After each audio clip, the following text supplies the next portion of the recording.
donner un discours, et puis une frappe aérienne, et puis nous avons le ministre des Affaires étrangères égyptien Samar Shoukry qui est à New York pour convoquer le Conseil de sécurité à prendre une décision d'une frappe contre les terroristes en Libye, Oui. comme en Syrie et en Irak. Oui. Là, je commence par le discours, ce qui s'est passé après cette décapitation, après ces scènes, surtout le discours du président, comment vous voyez en tant que professeur de discours? C'est une mesure qui exprime certainement une détermination à se venger, bien entendu, des terroristes en Libye, venger les victimes égyptiennes. Ça, donc c'est un discours, mais on ne s'attendait pas à ce que quand même les représailles soient si immédiates. C'était à partir de l'aube. On a vu que les représailles ont commencé. Ce que je veux dire pour ce discours, c'est un discours, puis après, ça exprime aussi la détermination du pouvoir, justement, aller jusqu'au bout pour combattre les terroristes. Les terroristes actuellement menacent l'Égypte. Vous savez qu'actuellement, c'est qu'on dit Daesh. On a vu des raids contre Daesh en Irak et en Syrie. Or ici, c'est-à-dire, peut-être, je ne sais pas, mais les raids américains peut-être ont obligé les djihadistes à constituer une autre base en Libye. Là, il y a beaucoup de factions, parce qu'on sait très bien qu'il y avait aussi, je pense que Bayt al-Nusra, et aussi Nusrat al-Islam, et le Fajr libya, et tout ça. Puis après, maintenant, eux, ils prêtent allégeance à qui? À Daesh. Daesh se trouve actuellement à Darna. Donc là, vraiment, il faut s'attendre aussi, à mon avis, je pense, à davantage, à plus d'attentats, on va voir. Parce que le combat doit être quand même se diriger vers la Libye. Et je pense que ça explique la visite de Samar Shoukry aux États-Unis. C'est-à-dire qu'il ne suffit pas de mener des raids contre les djihadistes Daesh en Irak et aussi en Syrie, mais il faut aussi mener des raids en Libye. Or, pour mener des raids en Libye, il faut quand même que toutes les forces internationales fassent une sorte de coalition pour déclencher cette guerre.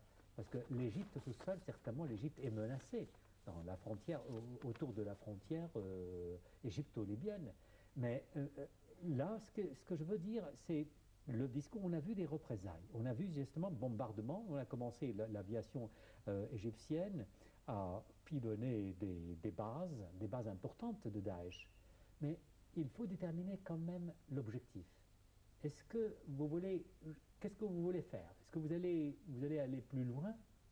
Ou bien, c'est-à-dire que, est-ce que vous allez mener une guerre, donc une guerre dans le sens complet du terme, c'est-à-dire vous allez envoyer des troupes, des renforts sur le sol, parce que, à mon avis, c'est le seul moyen d'éradiquer Daesh. Vous savez que les raids américains, jusqu'à maintenant, on ne sait pas exactement si les raids américains ont eu influence ou non. Puis après, Obama lui-même a demandé au Congrès de lui donner quand même le feu vert. Pourquoi? Pour intensifier les troupes et puis aussi pour la possibilité d'envoyer des renforts ou des troupes sur le sol. Est-ce que l'Égypte va faire de même? Ça, c'est vraiment les experts et les stratèges. Là, il y a une divergence. Ouais. On va en parler en détail tout à l'heure avec, bien sûr, la visite et les demandes de la part de Samar Shoukry à New York.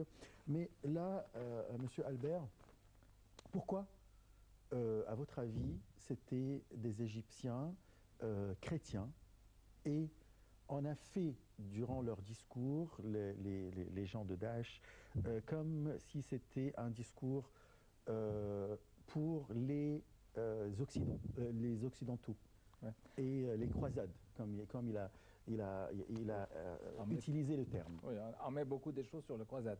Bon, c'est une autre histoire, mais je pense que nous sommes devant une vraie terreur des intégristes. Nous sommes dans une guerre, il faut accepter que c'est une guerre d'idéologie.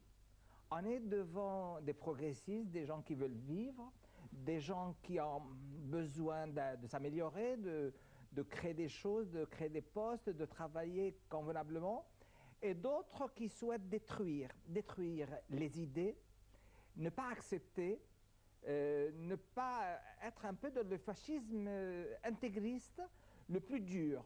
Je pense que l'histoire va nous donner des leçons de ce que Daesh a fait contre des idéologies progressistes, civilisées, et d'autres qui sont en train de détruire pour créer d'autres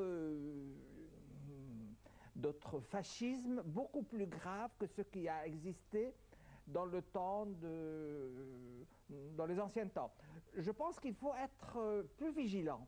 Moi, je dirais aussi, comme elle a dit, c'est une guerre. Et si on ne s'attaque pas maintenant, ce sera trop tard. Et je pense que la décision du président de la République, qui a été une décision très courageuse, respectueuse par tout le monde, par tous les démocrates, d'attaquer 2-3 heures après les bases de ces terroristes. Je pense qu'il ne faut plus rester dans l'attente en disant laisser faire sans rien faire. Je pense que nous avons passé beaucoup trop de temps en disant on va discuter. Non, je pense que c'est maintenant, si nous avons autant de problèmes, c'est que certains, sans les nommer, ils ont laissé faire sans rien faire pour propager leur poison, pour propager leur cancer, pour propager les idées de terreur dans certains médias, dans certaines populations, pour profiter de propager des idées régressives et pernicieuses, des idées qu'ils avaient pensé qu'un jour ou l'autre le peuple égyptien va subir, et d'un seul coup, il y a un réveil. Un réveil qui dit, mais où on va? Mais qu'est-ce qu'on fait? Qu'est-ce qu'ils veulent ces gens-là? Détruire notre civilisation qui date depuis 7000 ans? Détruire toute l'avancée d'une nouvelle civilisation? Bien entendu, il y a des pays qui souhaitent que l'Égypte soit divisée. Bien entendu, il y avait que l'Égypte, une partie devienne chrétienne pour déchirer, couper l'Égypte en plusieurs parties. Bien entendu, les États-Unis, ça ne l'arrange pas qu'on devient un pays fort pour des raisons que ça se discute dans les médias et tout, mais nous devons comprendre actuellement quelle confrontation nous devons avoir et quelle force intérieure et une vraie coalition de démocrates, des gens qui aiment leur pays, qui veulent avancer dans leur pays pour ne pas laisser ou ne pas subir le terreur des autres. Oui. Bon, docteur Assam, 21 chrétiens égyptiens qui ont été tués. Oui. Là, le président de la République est allé présenter condoléances au pape Théodore II après les frappes aériennes. Est-ce que c'est symbolique, selon vous, déjà, que voilà, je présente condoléances après la vengeance, et c'est quelque chose de très connu en Haute-Égypte? Non, en tout cas, on présente les condoléances justement après la nouvelle, après avoir entendu les nouvelles. Mais il y a deux choses à vous dire. D'abord, c'est qu'il est fort probable que les 21 Égyptiens ont été égorgés une semaine avant. Ah, c'est possible. Oui, ça c'est très probable. Et puis, d'après des sources même en Libye, c'est il y a une semaine avant.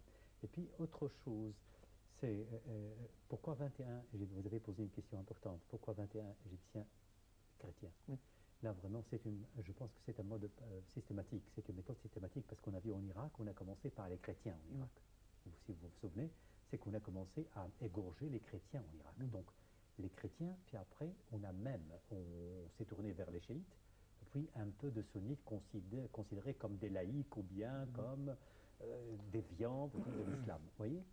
Donc, ça, c'est une chose. Alors, on peut comprendre pourquoi égyptiens, mais ça pourrait un jour aussi, on pourrait un jour cibler aussi des musulmans qui ne sont pas d'accord, ou bien des musulmans connus pour être, par exemple, laïcs. Mais actuellement, c'est le cas quand même partout en Irak et en Syrie. Oui, par exemple, on a vu par exemple le pilote jordanien. Le pilote jordanien est un sunnite, oui, mais quand même il a été brûlé vif. Ça, c'est une chose. Et puis, je reviens à un autre point très important, c'est que pour les condoléances, il a présenté ses condoléances, oui. Bon, mais justement, c'est que les familles, après les attaques, après les représailles, les familles des victimes ont commencé maintenant à recevoir les condoléances. C'est-à-dire que ça, c'était une vengeance attendue, représailles attendues. On a demandé au président, justement, de les venger. Il les a vengés le coup quand même était un coup très courageux, je suis d'accord. Oui, c'est une satisfaction de cet instinct de vengeance. Mais ma question que je pose certainement, est-ce que l'objectif, c'est simplement jusqu'à se venger, la vengeance, la représailles, ou bien on va aller plus loin? Et puis il y a une autre question. Admettons que par exemple que l'armée égyptienne entend aller plus loin, c'est-à-dire qu'il va mener maintenant une guerre. Est-ce que le fait d'aller loin, est-ce que ça pourrait satisfaire aussi le désir de certaines puissances qui travaillent dans l'ombre? C'est-à-dire quoi? Parce que disperser les efforts des Égyptiens, l'Égypte actuellement mène une guerre atroce au Sinaï, et maintenant l'Égypte va mener une autre guerre en Libye, et puis après il y a une autre marche économique, c'est-à-dire que la conférence économique et aussi le creusement d'un autre canal et les grands projets géants, ça va entraver un petit peu la marche économique, ça va entraver le développement économique, ça va peut-être, on ne sait pas, paralyser les projets économiques géants qu'on attend.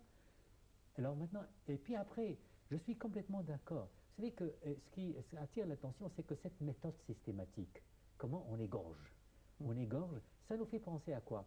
Je pense que ça nous fait penser à la marine américaine un petit peu. Et puis certains disent, est-ce que vous adoptez la théorie du complot? Un peu, oui, je suis enclin quand même à dire maintenant il y a une théorie, c'est-à-dire que les Américains sont là, étant donné qu'une source libyenne a révélé hier que le chef des renseignements Qatar était en Libye pour financer, avec une autre personnalité turque, pour financer les djihadistes. En Libye, à Tripoli. Et puis autre chose, c'est important aussi, pourquoi Israël est le seul pays qui a été épargné de ces attaques? Est-ce que Israël certainement a un grand intérêt à ce que les forces égyptiennes soient... Mais quel est le rapport avec l'Amérique? Si on dit que c'est l'Amérique veut justement atténuer, exténuer complètement les là, forces. c'est le Qatar qui finance. Mais Qatar travaille de connivence avec les États-Unis, bien sûr. Qatar et Turquie. Qatar et Turquie et les États-Unis. On a vu, il y a quelques semaines, on a vu les figures des frères musulmans qui sont invités au ministère des Affaires étrangères américain. Ça, c'est une chose. Et puis maintenant, je reviens à ça. Il y a une chose quand même qui étonne. C'est quoi? C'est que jusqu'à maintenant, le seul pays qui sauve sain et sauf